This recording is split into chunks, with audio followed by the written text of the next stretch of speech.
Les Chatburn Books, ce sont ces livres dont on a entendu parler et qu'il faudrait sans doute lire si on ne l'a pas encore fait. Ces livres qui nous sont transmis par toute notre culture, par toutes les cultures.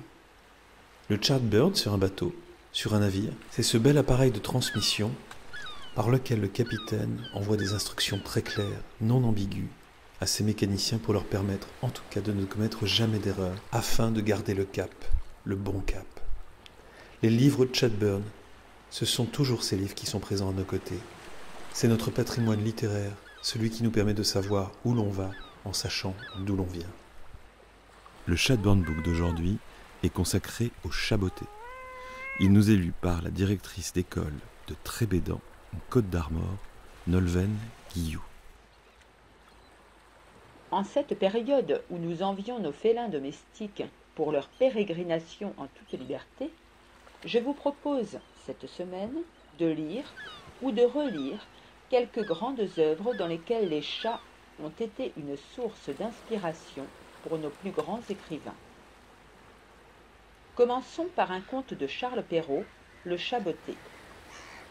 Ce récit met en scène le benjamin d'une fratrie de 3 garçons. À la mort du père, l'aîné reçoit le moulin, le cadet l'âne, et le plus jeune, le héros de notre conte, un chat qu'il songe dans un premier temps à manger. Et voilà que le merveilleux s'insinue dans cet univers réaliste.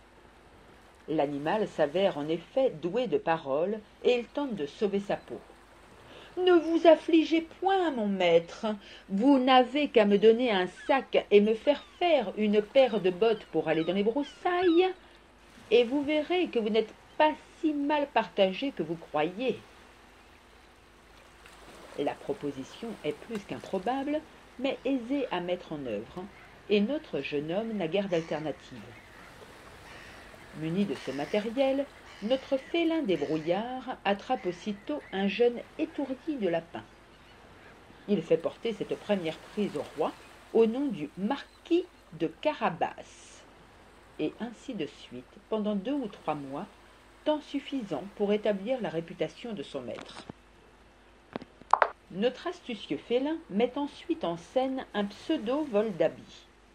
Cette mascarade permet à son maître de traverser des terres qui deviennent siennes grâce au discours du chat, dans le carrosse du roi, sous les yeux énamourés de sa fille. Il ne manque plus qu'un château au jeune homme.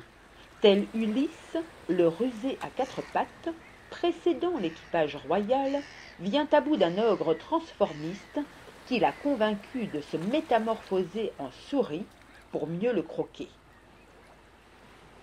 Tout est bien qui finit bien, puisque le maître de notre chat épouse la princesse et que le matou devint grand seigneur et ne courait plus après les souris que pour se divertir.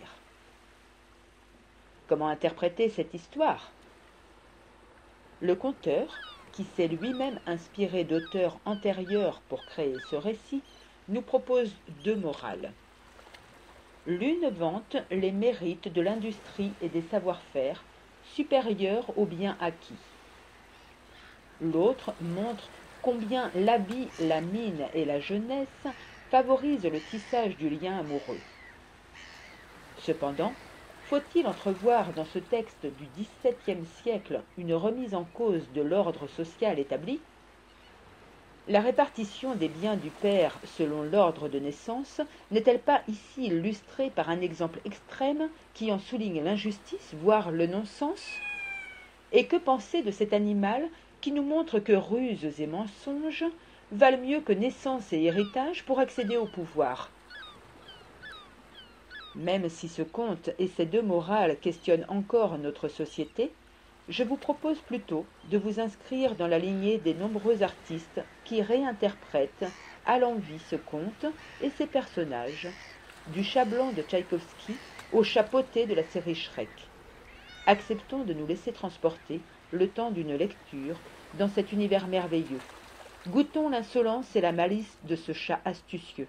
Savourons la langue et l'ironie du conteur et, si le talent nous porte, imaginons notre propre chaboté ou, mieux encore, proposons à nos élèves qui font tous les jours preuve de leur créativité de le réinventer.